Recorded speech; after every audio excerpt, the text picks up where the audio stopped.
Yes, karibu sana siku leo, siku bora kabisa ya tarehe 3 ya mwezi wa 6 mwaka 2025. Siku leo ni siku nzuri kabisa ambapo tumekutana tena kupitia nje box ya Nteze Media. Nteze Media ilikuwa kimya kwa siku kadhaa hivi, tulikuwa tunafanya ripoti yoyote ya kuhusu michezo hapa nchini Tanzania na nje ya mipaka ya Tanzania. Siku leo tumerejea na nguvu kama zote, na usikose kabisa hapo kushare kwa ndugu jamaa na marafiki, pia kusubscribe Nteze Media ambayo ilikuwa ni mazuri kabisa, pia kucomment ambayo ilikuwa ni sawa kabisa, sababu nyinyi tunafaa tunakuwa bora sana. Sasa siku leo na taarifa za tetesi za usajili ambazo kuelekea msimu ujao 2025-2026 wa ligi kubara hapa nchini Tanzania. Timu zinaboresha vikosi vyao, zinaboresha timu zao, pia zinaondoa wachezaji ambao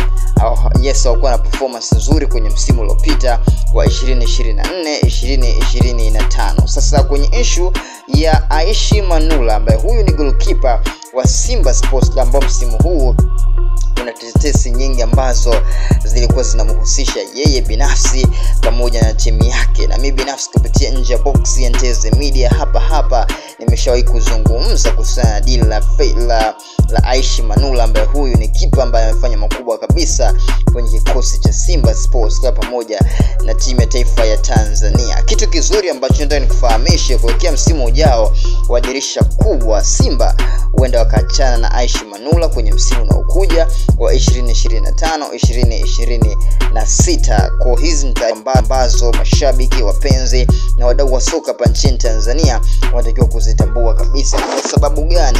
Aishi Manula anaelekea kumaliza mkataba wake katika msimu huu ambao unamalizika mwezi Juni hivi karibuni, ambapo Simba anajiandaa na mchezo wake dhidi ya Young Africans tarehe 15 mwezi wa 6 mwaka 2025 pale kwa dimba la Mkapa, Dar es Salaam.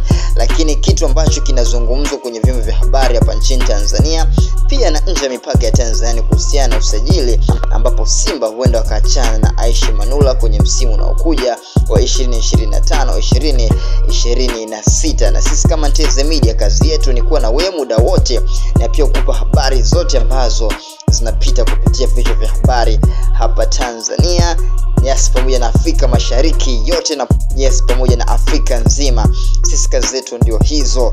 Kingine kizuri zaidi ambacho kinatajwa zaidi, Aishi Manula anahusishwa kabisa kujiunga na Azam FC, matajiri wa jiji la Dar es Salaam, wana lambalamba ambao wao ndio wako mbele zaidi. Kumbuka Aishi Manula ni mtoto wa pale Azam FC, alitokea Azam FC na kujiunga na Simba Sports kwenye miaka kadhaa nyuma, na pia ni sehemu ya kikosi ambacho kimefanya vizuri kabisa kwenye msimu ule ambao Azam FC alikuwa kwenye ubora wake, ambapo alichukua ubingwa mwaka 2013-2014 chini ya Joseph Omoga. Kwa nikukumbushe kitu ambacho wanatakiwa kitambua kabisa ni sajili hizi hapa ambazo zinamhusisha Aishi Manula na timu zake. Huenda akadondoka Azam FC, na mimi kupitia nje box Nteze Media show kuripoti pia Singida Black Stars walikuwa na mtaji dogo la usajili la 2024-2025. Sasa kitu gani ambacho kitajiri, mimi na tusubiri tuone kupitia nje box Nteze Media. Kazi yetu ni kusogeza ile mazuri yote ambayo anakuwa na wewe,